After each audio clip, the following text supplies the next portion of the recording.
اعوذ باللہ من الشیطان الرجیم بسم اللہ الرحمن الرحیم۔ میں پناہ مانگتا ہوں اللہ کی شیطان مردود سے۔ شروع اللہ کے نام سے جو بڑا مہربان بڑا رحم کرنے والا ہے۔ وَلَا تَلْبِسُوا الْحَقَّ بِالْبَاطِلِ، اور نہ ملاؤ حق کو باطل کے ساتھ۔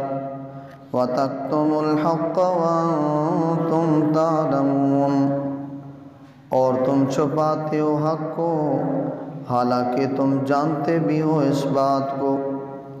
وَأَقِيمُوا الصَّلَاةَ وَآتُوا الزَّكَاةَ، اور قائم کرو نماز کو اور ادا کرو زکوٰۃ کو۔ وَارْكَعُوا مَعَ الرَّاكِعِينَ، اور رکوع کرنے والوں کے ساتھ رکوع کرو۔ أَتَأْمُرُونَ النَّاسَ بِالْبِرِّ وَتَنْسَوْنَ أَنفُسَكُمْ، کیا تم حکم کرتے ہو لوگوں کو نیکی کا اور اپنے آپ کو بھول جاتے ہو۔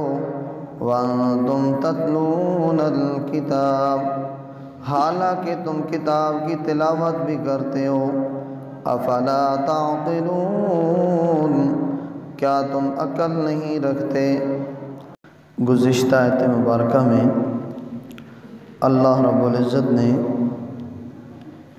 بنی اسرائیلیوں سے خطاب کیا کہ میری نعمتوں کو یاد کرو جو میں اللہ نے اپنی نعمتیں، اپنے احسانات اور اپنے فضل تمہارے اوپر کی ہیں، اور اس کے ساتھ یہ فرمایا کہ یہ قرآن پاک جو پہلی تمام کتابوں کی تصدیق کرنے والا ہے، اس پر بھی ایمان لاؤ، اور اسی طرح اس پر ایمان بھی لاؤ اور اس کا انکار کر کے پہلے کافر نہ بنو۔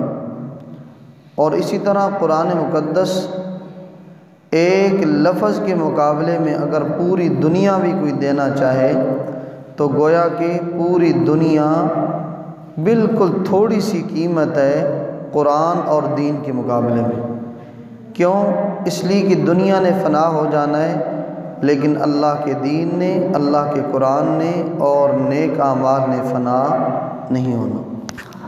اسی طرح اللہ رب العزت ارشاد فرماتے ہیں کہ حق کو باطل کے ساتھ نہ ملاؤ، یعنی اس کو خلط ملط نہ کرو۔ جو حق ہے وہ حق بتاؤ، جو باطل ہے وہ باطل، اور یہ واضح کر دو کہ یہ بات حق ہے، یہ مسئلہ حق ہے۔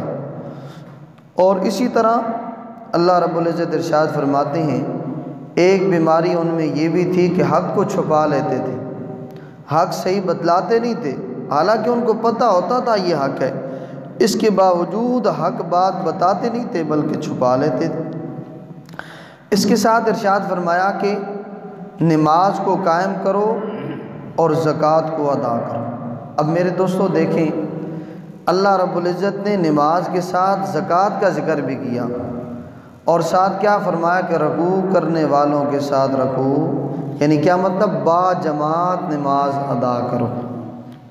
حالانکہ اب مرد کے لیے یہ حکم ہے کہ نماز کو مسجد کے اندر با جماعت ادا کریں، اور عورت کے لیے نماز کا یہ حکم ہے کہ وہ جو اندر سیفٹی والا کمرہ ہے، بالکل سب سے اندر والا کمرہ، جہاں پہ اس کو غیر محرم یعنی کوئی بھی نہ دیکھنے والا ہو غیر محرم میں سے، تو اس کی نماز وہاں پہ ادا ہوگی۔ تو میرے دوستو ذرا اس میں ہم توجہ کریں اور غور بھی کریں کہ نماز جو ہے یہ رکن ہے اور زکوٰۃ یہ الگ رکن ہے۔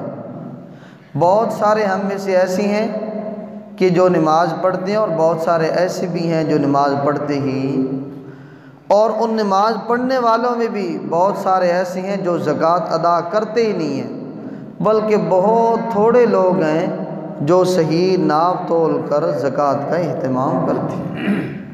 میرے دوستو، اگر صحیح طریقے سے تاجر بندے زکوٰۃ ادا کرنی شروع کریں تو علماء کرام فرماتے ہیں صحیح طریقے سے بالکل ایک ایک روپیے کا حساب کتاب کر کے وہ زکوٰۃ ادا کریں تو کوئی بندہ بھی غریب نہیں رہے گا، بشرطے کہ صحیح طریقے سے ادا کی جائے۔ بلکہ اللہ معاف فرمائے، ہم میں سے اکثر زکوٰۃ بھی دیتے ہیں تو دیکھا دیکھی، چلے اس نے دیا تو میں بھی کچھ نہیں، بلکہ ہر بندے نے اپنے حساب سے دینی ہے۔ اور پھر کچھ لوگ یوں پوچھتے ہیں کہ زکوٰۃ جو ہے یہ صرف رمضان کے مہینے میں دی جاتی ہے، حالانکہ زکوٰۃ کا رمضان کے ساتھ کوئی تعلق نہیں ہے۔ زکوٰۃ تب آپ پر ضروری ہے جب وہ آپ کا مال تجارت اس پر ایک پورا سال گزر گیا ہو، یا آپ کو یقین ہے کہ یہ مال میرے پاس پورا سال رہے گا، تو سال گزرنے سے پہلے بھی دے سکتا ہے، 6 7 8 مہینے پہلے بھی دے سکتا ہے، لیکن اس کو اگر یقین ہے تو تب۔ لیکن 1 سال سے پہلے اگر وہ جو تجارت کر رہا ہے شخص، اس کا مال ہلاک ہو جاتا ہے یا کوئی مسئلہ بن جاتا ہے، تو پھر اگر وہ مال زکوٰۃ تک نہیں پہنچتا جو نصاب ہے زکوٰۃ کا، 7.5 تولے سونا یا اس کے برابر رقم ہو، یا اسی طرح 52.5 تولے چاندی یا اس کے برابر رقم ہو جس سے آپ تجارت کر رہی ہیں، تو اگر وہاں تک نہیں پہنچتا، سال سے پہلے مال ہلاک ہو جاتا ہے یا کسی قسم کا کوئی بھی معاملہ بن جاتا ہے، تو پھر زکوٰۃ اس پر فرض نہیں ہوگی، بلکہ زکوٰۃ پورا سال اس مال پہ گزرے گا تو تب زکوٰۃ لگا ہوگی، اس سے پہلے نہیں ہو۔ اس سے پہلے کوئی دینا چاہے اپنے ذہن سے کہ میرے پاس یہ محفوظ رہے گا تو ضرور دے سکتا ہے، کوئی ممانعت نہیں ہے۔ لیکن اکثر طور پہ کیا ہوتا ہے کہ ہم صحیح طریقے سے زکوٰۃ دیتے ہی نہیں ہیں، اور پھر اگر جو لوگ چند لوگ نکالتے ہیں زکوٰۃ، تو پھر ہمیں یہ دیکھنا چاہیے کہ جو مستحق بندہ ہے صحیح زکوٰۃ لینے کا، اس ہی کو زکوٰۃ دینی چاہیے، غیر مستحق پہ زکوٰۃ ادا نہیں ہوگی۔ اس لیے میرے دوستو، جو شخص اس کا اہتمام کرتا ہے، یقین جانیے اللہ رب العزت بڑی برکات نصیب فرماتے ہیں اس کے تجارت میں، اس کے مال و دولت میں، گھر کے اندر۔ کیوں؟ اس لیے کہ مال پاک ہو جاتا ہے۔ جب مال پاک ہو جاتا ہے تو پھر خود اندازہ لگائیں، پھر کون روک سکتا ہے اس کے مال کو بڑھنے سے؟ بلکہ وہ مال بڑھتا ہی بڑھتا جاتا ہے، اس مال کو کوئی نہیں روک سکتا کہ وہ کم ہو جائے۔ اور ہمیشہ یہ قانون ہے، جو شخص بھی اللہ کے راستے میں کھلے دل سے خرچ کرتا ہے، من ذا الذی یقرض اللہ قرضا حسنا فیضاعفہ لہ اضعافا کثیرا واللہ یقبض ویبسط والیہ ترجعون۔ اللہ نے فرمایا کہ تم قرض حسنہ دو، قرض میں خدا کو دو، یہ سب سے بہترین قرض ہے جو تمہیں لوٹایا جائے گا، ہر صورت میں تجھے اس کا بدلہ دیا جائے گا۔ اور اسی طرح میرے دوستو، اللہ رب العزت ارشاد فرماتے ہیں کہ تم نیکی کا حکم کرتے ہو لوگوں کو، لیکن اپنے آپ کو بھول جاتے ہو خود نیکی پہ عمل۔ یہ بھی عجیب بات ہے ہم میں سے اکثر کی، میرے سمیت، کہ ہم نیکی کا حکم تو کرتے ہیں لوگوں کو، لیکن اپنے آپ کو بھول جاتے ہیں کہ میں نے بھی نیکی کرنی ہے۔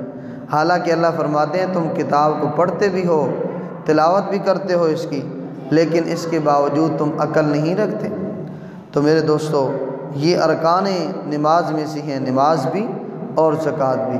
چونکہ نماز الگ رکن ہے، زکوٰۃ الگ رکن ہے، یہ ہر ایک نے الگ الگ طریقے سے ان کو ادا کرنا ہے۔ یعنی اس کا مقصد یہ نہیں ہے کہ نماز پڑھ لی تو اب زکوٰۃ کی ضرورت نہیں، یا زکوٰۃ نکال لی تو نماز کی ضرورت نہیں، یہ الگ ارکان ہیں دین اسلام کے۔ اللہ سے دعا ہے اللہ رب العزت ہم سب کو ان پر عمل کرنے کی توفیق نصیب فرمائے۔ وما علینا